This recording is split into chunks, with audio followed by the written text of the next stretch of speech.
છોટાઉદેપુર જિલ્લામાં ભ્રમણ કરી રહેલ વિકસિત ભારત સંકલ્પ યાત્રા રથ ઓલિયાંબા ગામે પહોંચતા તેનું સ્વાગત કરાયું હતું। રથમાં લાગેલ એલઈડી દ્વારા દ્રશ્ય શ્રાવ્યના માધ્યમથી તેમજ પેમ્પલેટ્સ અને કેલેન્ડર દ્વારા સરકારની યોજનાઓ અંગેની માહિતી આપવામાં આવી હતી।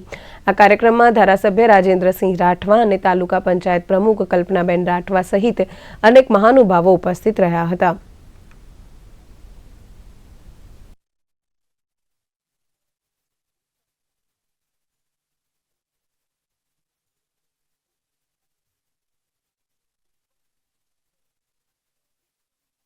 આ કાર્યક્રમમાં જે આપણો વડાપ્રધાનશ્રીના જે સંકલ્પો છે એ સંકલ્પોની વિસ્તૃત માહિતીની ચર્ચા કરવામાં આવી।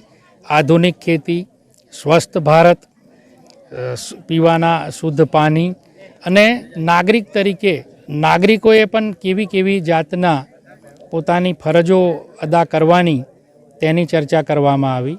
2047માં સંપૂર્ણ વિકસિત ભારતનું જે માનનીય વડાપ્રધાન સાહેબનું જે સ્વપ્ન છે એની ચિત્ર સ્પર્ધાનું આયોજન કર્યું હતું। ચિત્ર સ્પર્ધામાં જ બાળકોએ સંપૂર્ણ વિકસિત ભારત 2047નું કેવું હશે એના ચિત્રો દોર્યા હતા અને ચિત્રોમાં આવેલા પ્રથમ, દ્વિતીય અને તૃતીય ક્રમાંકવાળા વિદ્યાર્થીઓને આજે સન્માનિત કરવામાં આવ્યા હતા। આંગણવાડીમાં દર મહિને મને બોલાવે છે અને માતૃશક્તિના 4 પેકેટ આપે છે અને 2 કિલો ચના આપે છે, 1 કિલો તુવરની દાળ અને 1 કિલો સિંગ તેલ આપે છે। જેના જે લાભ મળે છે એનો હું પૂરેપૂરો ઉપયોગ કરું છું। એ બદલ સરકાર આપવા બદલ ખૂબ ખૂબ આભાર સરકાર। હું નિયમિત પૂર્ણ આંગણવાડીમાંથી પૂર્ણ શક્તિના પેકેટ લાવું છું અને તેમાંથી અલગ અલગ વાનગીઓ બનાવું છું। તેથી સરકારનો ખૂબ ખૂબ આભાર માનું છું।